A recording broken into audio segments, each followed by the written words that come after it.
both said that the reason you guys haven't been able to find consistency really is because the Big Ten's super tough league. I guess, how do you get your performance to a level where you can win games consecutively against Big Ten teams night in and night out? Practice. I think you have to win every practice, right? And then you have to live by the mantra that we have in that 1%. So when we come in tomorrow, we may not get a lot physically done, but can we get 1% better? Is there can a guy come in and get extra shots up? Do we as the coaching staff and me, well, you know what, maybe I have to give them one more wrinkle defensively. So it's just the next day, improving every single day. And that idea of consistency, I'm not in favor of consistency, because that means you stay the same. What we want to do is go on a climb, right? But we don't want to be a rocket. We just want to climb each step, each day. And so it's all about the practice, whether it's the physical nature of practice or the mental portion of an individual's practice or the collective team practice. Andrew? Well, it seems like there's a fine line between, the Big Ten contenders and then like that next year of teams. When you study the film of this game, would there be things you point out to your guys, like these are the little things that they did, that we need to do that can get us to that level? We would do that every single time, So I think I mentioned they had an out of bounds basket in the first half where I was right there. We had no communication. That's a fine line, right? They rebounded a missed free throw, right? It's a fine line. So what was it? Was it there should be more verbiage from the coaching staff? And should there be more verbiage from me to say, make sure you get your block out? Our out of bounds, our baseline out of bounds was not as crisp. And there were things we thought we could get out of baseline out of bounds. We weren't crisp enough. So those kind of things, I don't think it's a separation. I don't think it's a separation of haves or have-nots or middle of the pack to the top, but it's what we desire to be, and we desire to be a championship team. Championship teams, take every advantage, and we didn't do that tonight. Michael? Bill, in what ways did the defensive challenge change in the second half when they started throwing it more inside as opposed to attacking you from the perimeter? Well, he's just such a force, and it makes the court smaller. But even throwing it inside, I think if we go back and look at the dribble by, right? People dribbling past us, what in our terminology, which are blow-bys. That had as much of a negative impact on us as them throwing the ball inside. We are what we are on the interior. We don't have great rim presence. We're not, I believe, and I could be wrong, I think we're last in the Big Ten in block shots per game. If we're not 14, we're 13 in that area. So we have to improve on that. And even if you leave your feet and give some resistance when he's kind of going into his thing. But I think the other part of not just throwing it inside, they were dribbling the ball past us. Thank you. Caleb, for him to miss that first, the one with 15 minutes to go, because that would have cut the lead to 4 or whatever, but then come back later and hit almost an identical shot with 2.5, whatever. I don't know if that happens earlier in the year. you know, how is he doing, I guess, shedding his conscience, if you will, you know, about missed shots and things like that? We had an interesting conversation this morning when we were watching film. And I said, the only guys that can get dressed for this game are shot makers.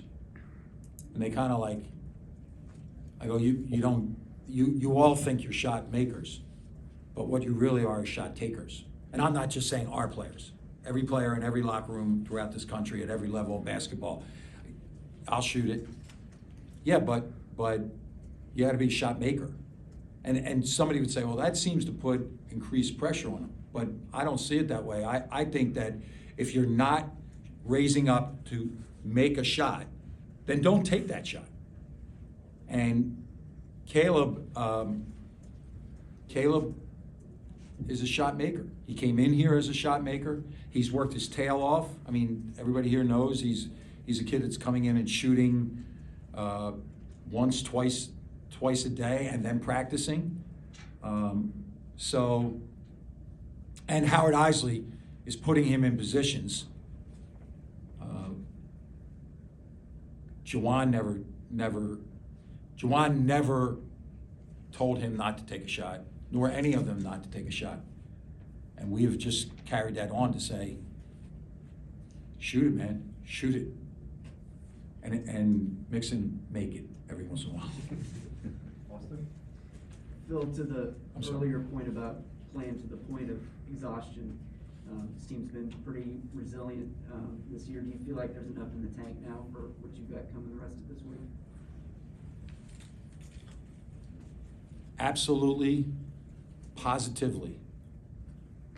Absolutely, positively. The character of the group doesn't change because you lost, right? And the whole word for this stretch of time is together. So it's together. Now, I will say this because I know who I am. The brilliance of Juwan and the brilliance of Howard Isley in that this is really like a league schedule, right?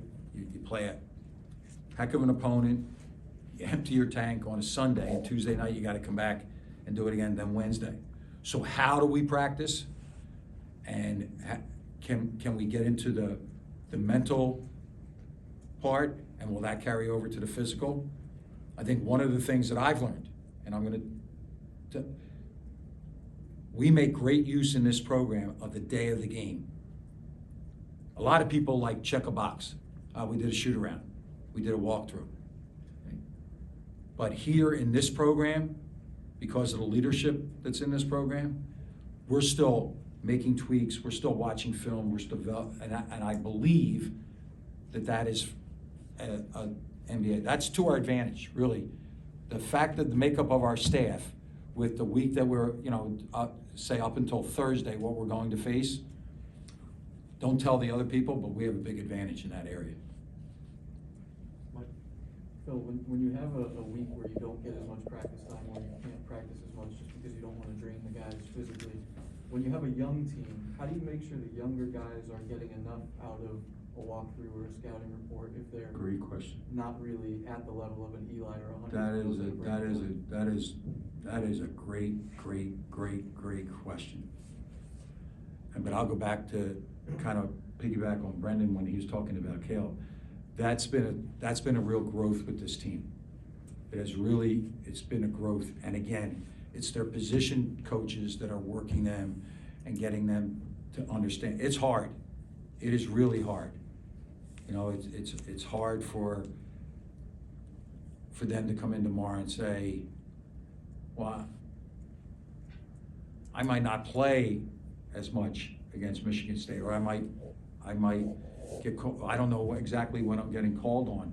So how do I get, and the other factor, and this is, the fact that we're on spring break is actually going to help because they can decompress, during the day. They don't have to be where they have to be on an ordinary academic situation.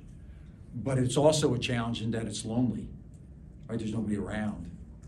And, sometimes you can get by yourself and say, oh man, if I had gotten those opportunities, so that was the message leaving. We came in here together. We were celebrated together on Wednesday night. But we're the same, right? We're together. So younger players, you make a great example. Like our older guys and our coaching staff have to continue to work with our younger guys to understand it's about the next day, not about the last day. Coach, that's gonna do it. Thank you.